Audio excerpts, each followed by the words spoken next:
Ljubljana je zelo športno in kulturno orientirano mesto, ki ima mnogo zanimivosti vrednih ogleda. V okrožju Bežigrad je najbolj znan Bežigrajski stadion oziroma Orlovski stadion. Zasnoval ga je Jože Plečnik, eden izmed najslavnejših slovenskih arhitektov, zaprl pa se je leta 2008. Leta 2010 se je govorilo o obnovi, vendar je bil nato zgrajen športni park Stožice. Stadion stoji ob Dunajski cesti, ki je bila včasih glavna trgovska pot iz starorimske Emone na sever. Le 10 minut stran pa stojita kopališče Ilirija in krajinski park Tivoli, Rožnik in Šišenski hrib. Odprto kopališče Ilirija je bilo prvič odprto na pomlad 1929 kot eno najmodernejših v Evropi. Stanko Blodek, ki je bil nekakšen sponzor Ilirije, je za izgradnjo prispeval kar 2 od porabljenih 5 milijonov dinarjev. Njegov kip stoji poleg hale Tivoli v parku Tivoli, vendar pa je na žalost trenutno zavarovan pred hladnim zimskim vremenom. Park Tivoli ima mnogo športnih atrakcij za vsak letni čas, med drugim bowling dvorano, rokometno igrišče, tenis igrišče in že prej omenjeno halo Tivoli.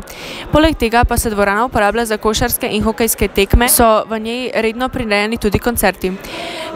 Tu so se odvijala tudi svetovna prvenstva, kot recimo svetovno prvenstvo v namiznem tenisu leta 1965, svetovno prvenstvo v hokeju 1966, svetovno prvenstvo v gimnastiki, košarki in drsanju 1970 in tako naprej. Nedaleč stran stoji tudi športno društvo Narodni dom, ki je najbolj poznano gimnastično društvo v Sloveniji.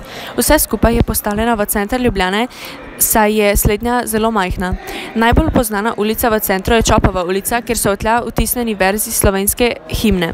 Mnogo ulic je poimenovanih po velikih slovenskih imenih, na primer Cankarjeva cesta, Kresnikova ulica, Župančičeva ulica, že omenjena Čopova ulica, Miklošičeva ulica. Slednja se ponaša z različnimi arhitektnimi dosežki, kot so Frančiškanska cerkev Jožeta Plečnika in hotel Union, za katerega je odgovoren Josip Vancaš.